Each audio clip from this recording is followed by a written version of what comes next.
I was just looking at a job posting, and it said something like textile, leather, and footwear researcher. And I was like, what? Really? Yeah, and it got me thinking, like, what is that? Like, Yeah. it really piqued my interest, and it just so happens that that's what our deep dive is today. We are talking about textile, leather, and footwear researchers thanks to RoleCatcher. All the information for this week's deep dive is from them. Excellent. And so, yeah, what do those types of researchers, what do they do? It's a pretty cool job, actually. Mhm.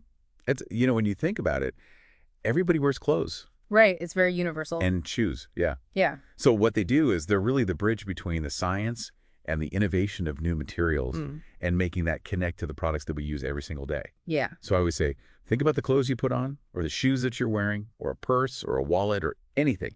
Anything that's made out of those materials, those researchers are the ones who kind of make that happen. Wow. But not just sitting in a lab somewhere, you're actually like, Out there making stuff. yeah, well, I mean, they do a lot of work in the lab, so you're right about that. Okay.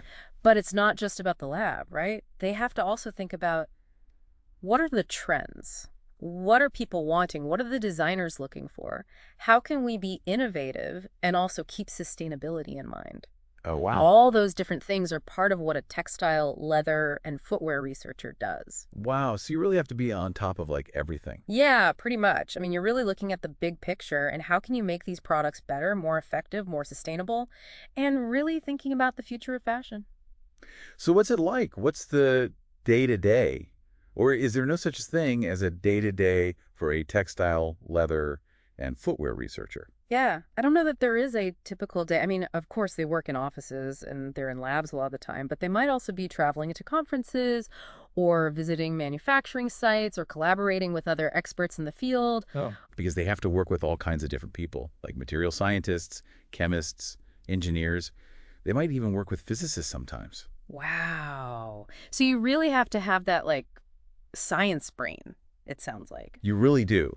A good, solid understanding of science is really important. Okay. Yeah, for sure. All right, so we know that they need that strong foundation in science, but what else? What are we going to find out? Well, the surprising thing is how important communication and those soft skills are in this job. Really? Oh, yeah. Really? Communication. Oh, Okay. Because think about it. You're taking all this complex science and you've got to explain it in a way that people who aren't scientists can understand. Oh, that's true. Okay. So like you might be talking to a room full of fashion designers Hmm. and you have to explain, a new type of fabric or a new material or something like that. Makes sense. Or even something like advocating for more sustainable practices to people who make the decisions.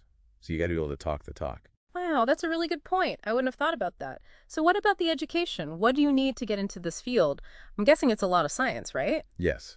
Yeah, you're right. Definitely a strong science background is really important. Like we're talking chemistry, material science, even some engineering can be really helpful. Okay, so definitely gotta love science class if you want to go this route. You got it. Yeah. We're talking about an 83% knowledge requirement for chemistry Yeah. from what RoleCatcher says. So Wow. yeah, pretty high. So those chemistry classes, they're not a joke. No, they are not. But the thing is, it's not just about what you know at graduation Oh, okay.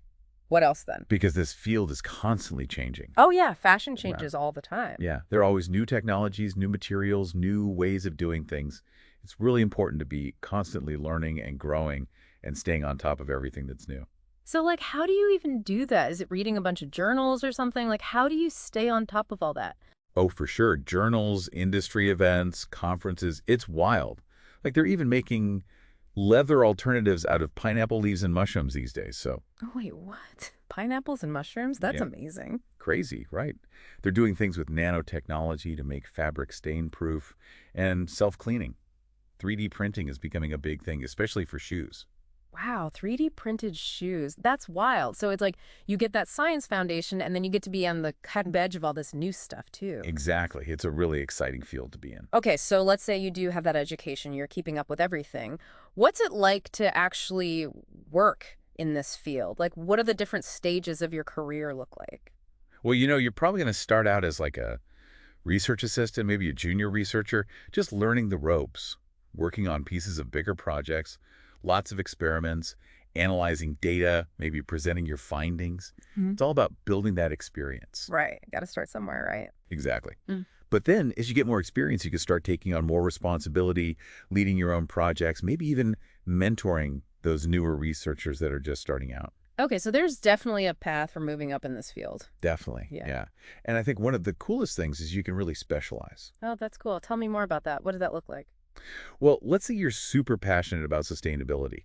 You could become like the go-to expert on eco-friendly materials, finding those alternatives. Or maybe you're into wearable tech, like smart fabrics. Then you could go in that direction. Oh, that's really cool. So you can take it in whatever direction you can kind of find your niche. Exactly. There's a lot of flexibility there. And RoleCatcher mentioned certifications, too, which I thought was interesting. Oh, yeah. What's the deal with that? Is that important in this field? Yeah, I think it can be. It's a way to show that you're really serious about what you do. Like, you've got that extra knowledge. Okay. Things like textile testing or leather technology. Okay. Very specific. Yeah. Yeah, so it's a way to set yourself apart, to show employers that you've got those specific skills. Right. So you're not just like learning about this stuff on your own. You've actually gotten certified. Yeah, exactly. And some people in this field even end up starting their own businesses. Really? Wow. That's so cool. Yeah, it's a very entrepreneurial field if you're into that sort of thing. You could like develop your own kind of fabric, Oh. like a new material or something. Oh, that would be so cool. Yeah, it's really interesting stuff. Or even like a more sustainable type of leather or something. There's a lot of possibilities. Wow. So we've covered a lot of ground here, from what it actually takes to be a textile, leather, and footwear researcher to even starting your own business. Any last words of wisdom for our listeners who might be thinking about this career path? I would say if you're passionate about science and you love the idea of seeing your work come to life in the things we use every day, this could be an amazing field for you. I totally agree. This deep dive has been so eye-opening. I had no idea how much goes into the research and development of the materials that we use all the time. It's really incredible when you think about it. It really is. And with the way that technology is advancing, I can only imagine how this field is just going to keep getting more and more innovative and more interesting. So, listeners, if you're intrigued, be sure to check out RoleCatcher. That's where we get all this cool info, and they have tons more on their site. And with that, I think that wraps up another deep dive. Until next time.